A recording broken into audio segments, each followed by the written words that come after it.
Assalamualaikum warahmatullahi wabarakatuh. Tidak berani, masih tetap punya rekening di tempat riba. Wa iyyazubillah. Rezeki kita sudah dijamin, ikhwafillah. Rezeki kita tidak pernah tertukar. Maka segera tutup rekening kita yang ada di tempat riba. Karena 1 detik ke depan kita tidak ada yang tahu. Apakah kita masih hidup? Apakah kita masih bernyawa? Apakah kita masih sempat untuk bertobat kepada Allah? Ikhwafillah, jangan uang yang sedikit menjadi penyesalan tiada akhir.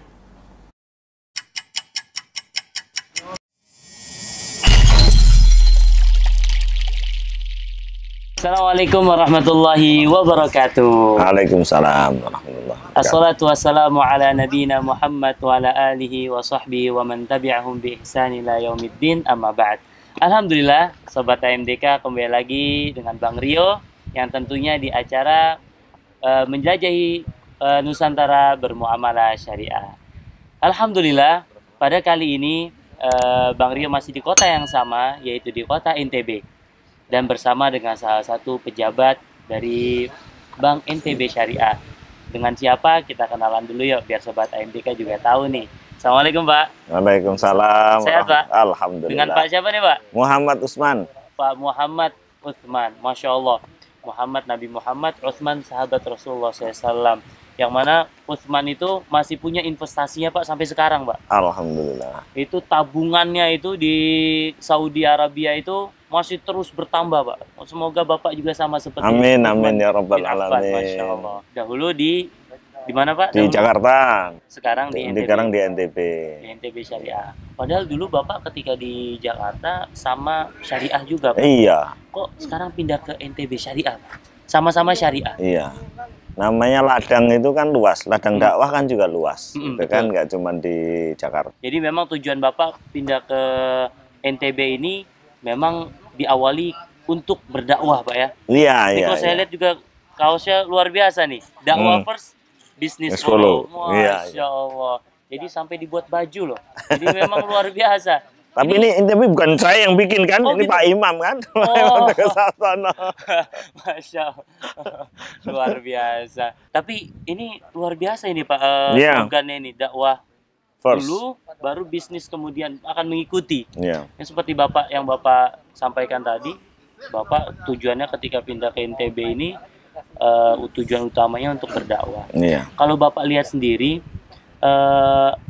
berarti kan di NTB ini masih banyak orang-orang yang memang belum mengetahui perbankan syariah. Iya. Kendala utama mereka belum mau ke perbankan syariah yang Bapak dapati dari lapangan itu apa, Pak?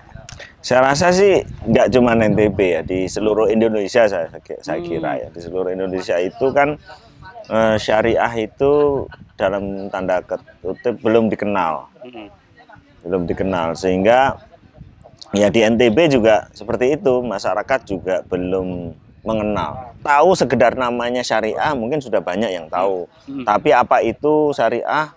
Bagaimana berhubungan, bagaimana menjalankan, terutama yang perbankan syariah itu, walaupun di sini katanya dikenal sebagai kota 1000 masjid gitu ya, masyarakat muslimnya banyak, tetap saja masih banyak yang belum tahu. Ya seperti masyarakat umum juga kan, kalau orang sholat, puasa, zakat, haji sudah banyak yang tahu. Betul. Tapi berdagang secara syariah, mana-mana yang nggak boleh itu masih banyak sekali yang belum tahu. Kadang-kadang nggak paham sama sekali atau justru setengah paham. Nah, setengah paham itu kadang-kadang jadi gagal paham gitu kan. Jadi Karena menjudge ya, Pak? Ya menjudge dan menyalahkan dan anti gitu kan. Padahal kan taunya baru setengah separuh. Wah, Gitu. ini nggak bener itu. Iya. Jadi lebih baik memang, ini juga untuk Sobat AMDK, ketika memang ingin mengetahui perbankan syariah itu benar-benar syariah atau tidak, bisa langsung datang. Mungkin bisa langsung mengajak diskusi juga kepada para pegawai yang ada di perbankan syariah. Ya. Atau kalau yang ada di NTB bisa langsung berdiskusi Boleh. dengan beliau. Jadi jangan langsung menjudge atau menilai sebelum bertanya. Karena Allah juga sudah sampaikan bahwasannya kita harus bertabayun. Ya ayyuhalladzina amanu in ja'akum fasikum binaba'in fatabayyanu. Jadi kalau memang kita dapat kabar, oh Bang syariah di sana nggak syariah loh, Jangan langsung kita ikut-ikutan. Ya. Atau ketika cuma tahu setengah, tahu sedikit, langsung bilang, oh ini nggak syariah nih. Padahal dia belum berkenalan dengan bank syariahnya. Tapi yang lucu, Pak, terkadang ada yang mereka anti syariah, tapi mereka nambungnya di bank konvensional. Ya itu lebih aneh lagi gitu ya. Lebih aneh lagi. Itu luar biasa. Kemudian niat Bapak nih, bagaimana caranya agar masyarakat di NTB ini bisa mengenal syariah, dan apa usaha Bapak untuk menerapkan hal tersebut? Oke, yang pertama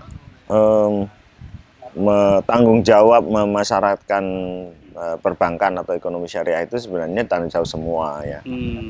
Semua orang gitu ya. Semua orang punya tanggung jawab yang sama. Memang menjadi khusus buat bank gitu ya, bank yang mengelola keuangan syariah ini juga harus mensosialisasikan lah gitu ya. Tetapi kan tentu kita sangat terbatas gitu ya. Jadi kita sudah bikin program-program justru terutama kepada mereka-mereka yang baru paham syariah itu sebagian gitu ya.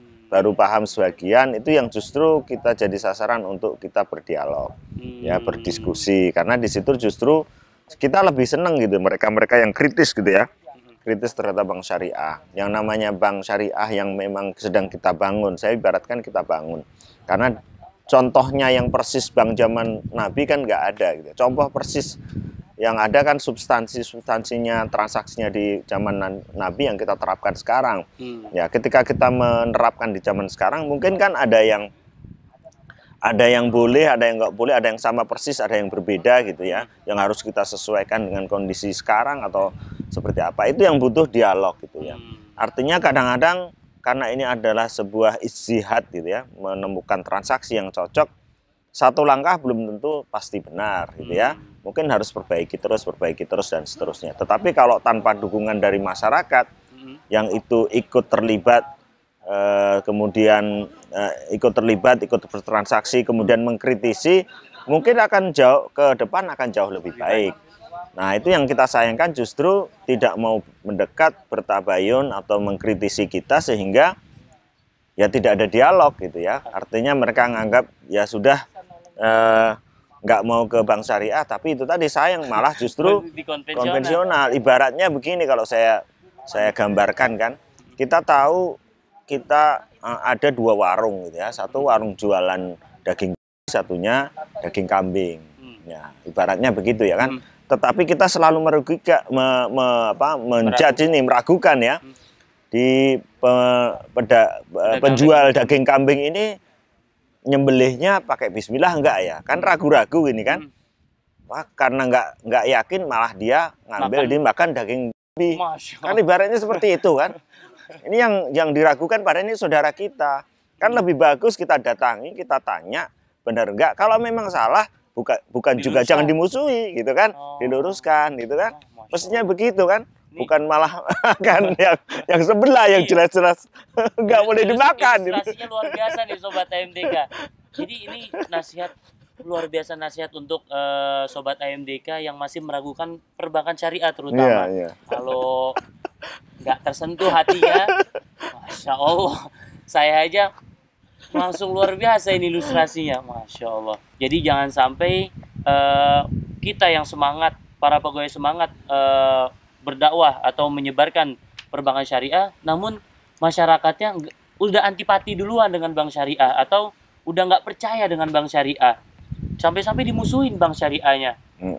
Malah mendakwakan jangan menggunakan bank syariah lebih parah daripada bank konvensional. Ini kan luar biasa, seperti yang disampaikan tadi ilustrasinya.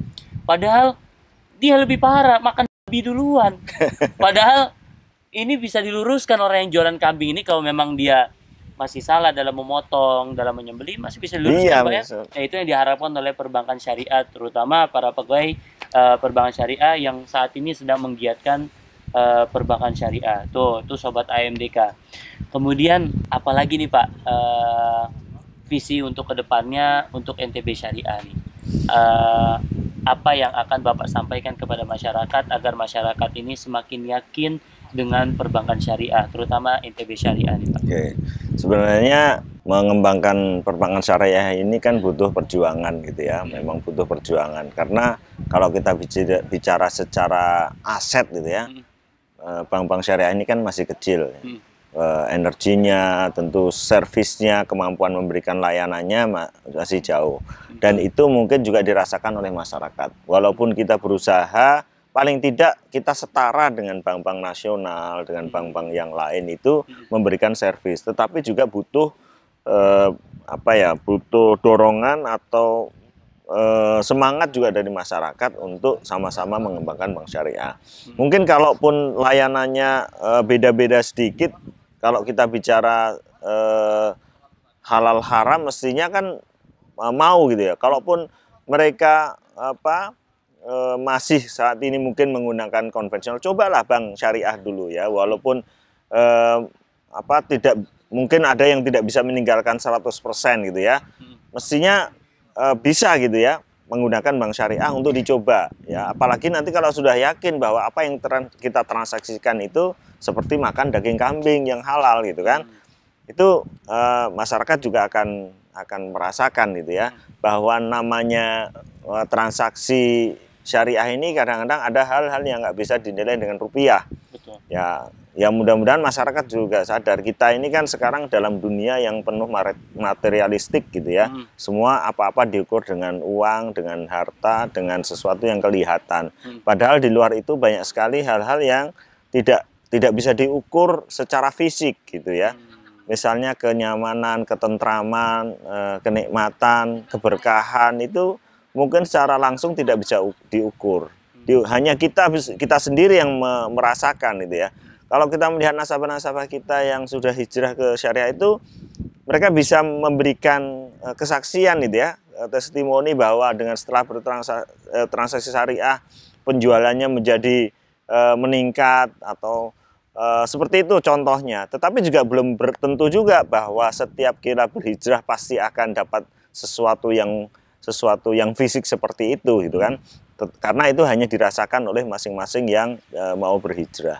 Ya kayak misalnya teman-teman kita yang berhijrah mungkin pasti akan ada cobaan dulu kan, susah dulu segala macam, tapi nanti pasti akhirnya akan merasakan kenikmatan. Paling tidak kalaupun kita selama ini bertransaksi, berusaha, ya mungkin di dunia nggak merasakan kenikmatan yang lebih gitu ya, mungkin pasti nanti di akhirat akan dapat gitu ya. Tetapi beberapa sudah merasakan gitu ya, yang ya mungkin saya sendiri lah gitu ya, ada teman-teman juga ketika pindah dari konvensional ke syariah gitu ya, dari sisi nominal gaji mungkin turun gitu ya, nominal gaji turun, tapi justru gajinya turun tapi sekarang bisa nabung gitu. Kalau dulu kok susah nabung gitu ya, padahal lebih banyak, sekarang lebih sedikit kok bisa nabung gitu ya. Itu kan rahasia Allah gitu ya. Kalau kita mau berjuang mengembangkan, berdakwah terhadap ajarannya, ya insya Allah sih dibantu gitu. Nikmat gitu ya. Itu yang namanya berkah, Pak. Iya, itu yang namanya berkah. Sedikit tapi mencukupi. Iya. Masya Allah. Ini sedikit malah berlebih gitu kan. Oh, lebih luar biasa lagi. Banyak tapi kurang. Kan gitu kan. Sudah banyak tapi kurang. Tapi sedikit tapi alami sendiri tuh, Pak. Iya, yang gitu kan. Kan kalau kita lihat dari sisi dunia mungkin nggak masuk akal itu. Tapi kalau kita karena Allah, itulah kuasa Allah Subhanahu wa taala. Itulah yang disebut dengan keberkahan, sobat AMDK. Jadi inilah kita harus berintrospeksi diri kembali.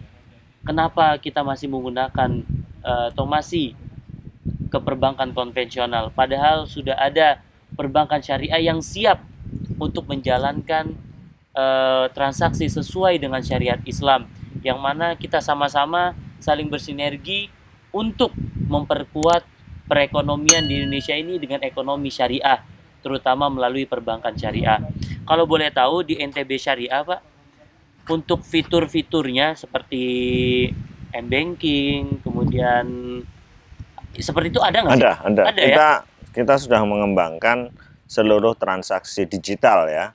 Seluruh transaksi digital itu sudah kita kembangkan. Memang belum semuanya bisa live 100%. Yang terakhir QR code ya, QRIS pembayaran seperti dengan menggunakan HP aja kan bisa. Kita sudah lakukan uji coba di beberapa tempat di NTB ini dengan pemerintah kerjasama pembayaran parkir itu pakai QR code, jadi tanpa uang receh kan. Pembelian itu pembelian pedagang kaki lima itu sudah kita cobakan beberapa untuk bisa melakukan transaksi itu sehingga lebih maju lah gitu. Pakai barcode aja. Barcode aja. Masya Allah. Jadi jangan sampai kita mengkritisi mereka dari sisi layanan. Yang seharusnya dilihat adalah bagaimana transaksinya, bagaimana akad-akad yang ada di sana. Itu yang seharusnya dikritisi dari perbankan syariah. Kalau boleh tahu, di NTB Syariah ini sudah siap nggak Pak untuk menjalankan murabaha real? Maksudnya ketika ada orang ingin berjual beli, itu bank akan siap menyediakan barangnya terlebih dahulu. Contoh, saya mau beli mobil nih Pak, speknya seperti ini ya, apa tahu saya mau beli mobil ini. NTB Syariah sudah siap belum untuk menyediakan barangnya terlebih dahulu yang akan dijualkan ke masyarakat? Oke, insya Allah kita siap, tetapi mungkin tidak semua jenis barang ya. Yang harus kita bangun adalah kita tentu harus kerjasama dengan penyedia barang gitu ya. Karena nggak mungkin bank itu akan mempunyai stok yang banyak. Jadi beberapa yang sudah kita punya, mungkin kalau beli rumah gitu ya, rumah kita bisa gitu, karena kan kita kerjasama dengan pengembang gitu. Jadi begitu orang butuh, kita bisa sediakan rumah sudah jadi dan tinggal dijual itu. Atau kalau kendaraan yang sekarang kita lagi sedang kerjasama adalah dengan kendaraan bermotor roda 2 gitu ya. Itu bisa kita lakukan seperti itu karena kita sudah membangun kerjasama. Karena dua hal itu. Iya. Tapi kalau mungkin beli roti, beli apa yang kecil-kecil mungkin nggak bisa kalau kita pakai berapa. Terlalu kecil gitu ya. Ya. Lihat Sobat AMDK, jadi perbankan syariah ini akan terus berkembang dengan bantuan dari masyarakat. Untuk terakhir Pak, sebelum kita tutup, kira-kira apa yang akan Bapak sampaikan kepada para pegawai yang saat ini masih bekerja di perbankan konvensional dan kepada masyarakat umum yang saat ini masih menggunakan perbankan konvensional? Oke, ya mungkin pesan saya mengutip hadis Nabi ya, bahwa barang siapa yang melihat kemungkaran itu kan kemungkaran bisa terjadi diri sendiri, orang lain, maka ya harus dirubah dengan tangan. Artinya ya dengan kekuasaan lakukan action gitu. Ya kan itu yang pertama. Kalau nggak bisa ya paling tidak sudah punya dengan kata-kata ya menyampaikan, atau kalau misalnya jadi pegawai ya saya sudah melamar ke sini ya sudah berusaha. Atau kalau enggak dengan hatinya tidak menerima kemungkaran itu, tetapi yang dengan hatinya itu sebenarnya serendah-rendah iman gitu kan. Tentu kita nggak ingin serendah iman kan, tentu kita akan melakukan sampai yang paling baik adalah dengan melakukan action ya, langsung pindah. Kalau perlu sebenarnya sih cita-cita kita atau doa kita sih sebenarnya bukan pegawainya yang pindah itu, tetapi banknya yang konversi gitu. Itu yang lebih bagus gitu, bukan orangnya. Jadi kalau orangnya kan hanya bermanfaat buat dianya sendiri gitu kan. Tapi kalau masyarakat misalnya di suatu bank pegawainya sudah sepakat dan mungkin juga manajemennya mau, ya konversi saja kan, seperti Bank NTB Syariah ini kan, bisa konversi. Manfaatnya tidak hanya orang yang mau saja, tapi semua yang terlibat di sana bisa ikut merasakan perubahan dan keberkahan dari bank syariah. Masya Allah. Nah, jadi semoga apa yang disampaikan oleh beliau dan pada perbicaraan ini bisa bermanfaat bagi kita semua. Dan saya doakan kepada Bapak agar selalu diberkahi oleh Allah Subhanahu wa Ta'ala, dimudahkan oleh Allah di atas perjuangan Bapak untuk mengembangkan perbankan syariah di kota NTB ini, secara khusus dan secara umum, yaitu di negara kita tercinta, yaitu negara Indonesia. Kita tutup Pak dengan doa kafaratul majlis. Subhanallah wa bihamdika, asyhadu an la ilaha illa anta, astaghfiruka wa atubu ilaik. Assalamualaikum warahmatullahi wabarakatuh. Waalaikumsalam warahmatullahi wabarakatuh.